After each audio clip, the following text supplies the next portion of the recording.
हमें इस क्वेश्चन में एक सर्किट गिवन है, उसमें एक डायोड इन फॉरवर्ड बायस जिसके फॉरवर्ड वोल्टेज ड्रॉप 0.5 वोल्ट है। सो इस अरेंजमेंट के लिए पावर डिसिपेटेड बाय डायोड कितना होगा हमें कैलकुलेट करना है।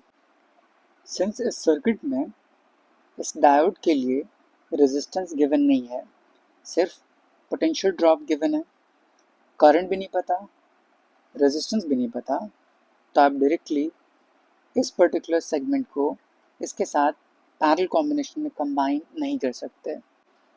सो इसको सॉल्व करने के लिए एक दूसरा मेथड यूज़ करते हैं। सिंस ये बैटरी 6.5 वोल्ट, इसका पॉजिटिव टर्मिनल ऊपर, नेगेटिव टर्मिनल नीचे, मतलब upper segment higher potential, lower segment lower potential. So इस लोअर सेगमेंट को 0 वोल्टेज मान लिया जाए तो उसके रिस्पेक्ट में ये अपर टर्मिनल 6.5 वोल्ट बिहेव करेगा।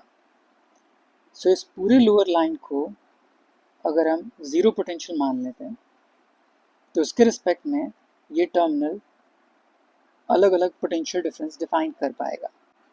कुछ इस तरह, ये 0 0 0, सिंस एक ही वायर है कनेक्टिंग, इसलिए तीनों पॉइंट का पोटेंशियल सेम होगा।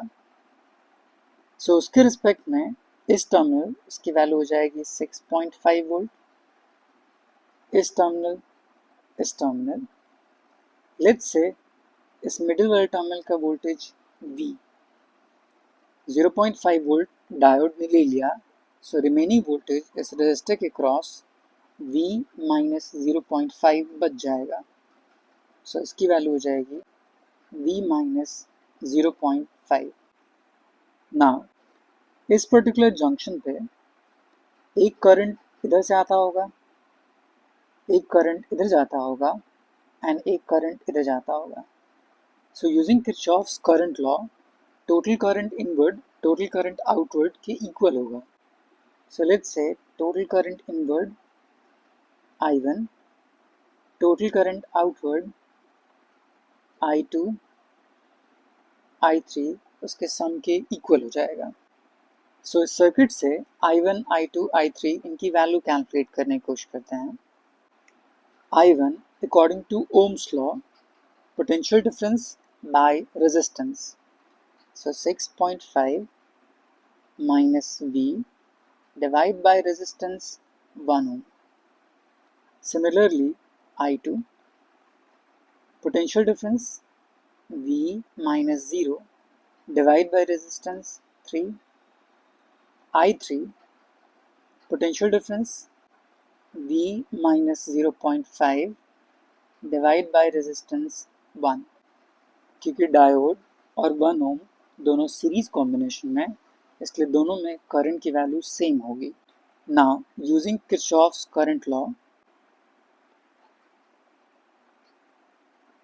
using Kirchhoff's current law, sum of all current at the junction should equals to 0, या फिर total current inward total current outward उसके इक्वल होगा। सो I1 equals to I2 plus I3।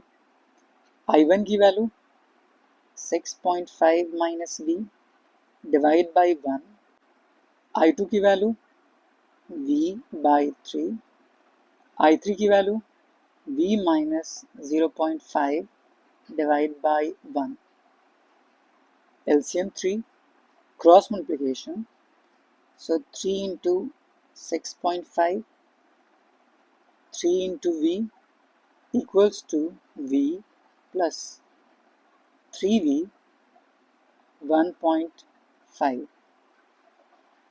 constant term को एक तरफ, remaining एक तरफ, 6.5 multiplied by 3, 19.5 plus 1.5 that is 21, 3 plus 3 plus 1 7 volt. सो यहाँ से V की वैल्यू आ जाएगी 3V। अब इस वोल्टेज को यूज़ करके I3 की वैल्यू सॉल्व कर सकते हैं, तो उसके बेस पे डायोड के क्रॉस कितना करंट होगा वो कैलकुलेट हो जाएगा। सो I3 equals to V minus 0.5. V is 3 minus 0.5 by resistance 1, तो ये वैल्यू आ जाएगी 2.5 एम्पियर। और यही करंट डायोड के क्रॉस फ्लो करने वाला करंट इक्वल होगा। Therefore, power across diode is equals to voltage multiplied by current. Voltage across diode 0.5, current across diode 2.5, so ये पूरी वैल्यू आ जाएगी 1.25 watt is equals to power across diode.